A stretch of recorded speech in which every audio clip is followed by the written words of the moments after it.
వాళ్ళుగా చెప్పే ప్రయత్నం చేసి ఆయన అధికారంలోకి వచ్చాడు. కానీ ఇవాళ అవే యూట్యూబ్ ఛానళ్ళు నీ అక్రమాలను, నీ మాట తప్పిన తీరును, నీ మోసాలను ఎండగడతా ఉంటే ఇవాళ యూట్యూబ్లను తక్కువ చేసి మాట్లాడడం అనేది చాలా విడ్డూరంగా ఉన్నది. అంటే రేవంత్ రెడ్డి తనకు అవసరమైతే ఒక తీరు, తన పని తీరగానే ఇంకొక తీరుగా ఉన్నది.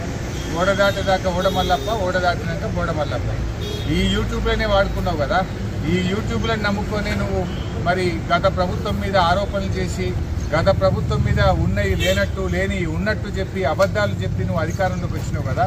అవే యూట్యూబ్లు నీ బండారాన్ని బట్టబయలు చేస్తుంటే, నీ అవినీతిని బయటపెడుతుంటే, నీ యొక్క డొల్లతనాన్ని, నీ మాట తప్పిన తీరును, నువ్వు ప్రజల్ని మోసం చేసిన విషయాలను బయటపెడతా ఉంటే ఇవాళ నువ్వు తట్టుకోలేకపోతున్నావు.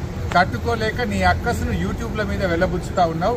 ఇవాళ ప్రజలకు అర్థమైపోయింది, ఇవే యూట్యూబ్ ఛానల్ బిడ్డ నిన్ను గద్దెదించడానికి రాష్ట్రంలోని యూట్యూబ్ ఛానళ్ళన్నీ ఒక్కటైతే నీ బండారాన్ని బయట పెట్టరు. ఖచ్చితంగా నీకు తగిన శాస్తి ఈ యూట్యూబ్ ఛానళ్ళే చేస్తాయి.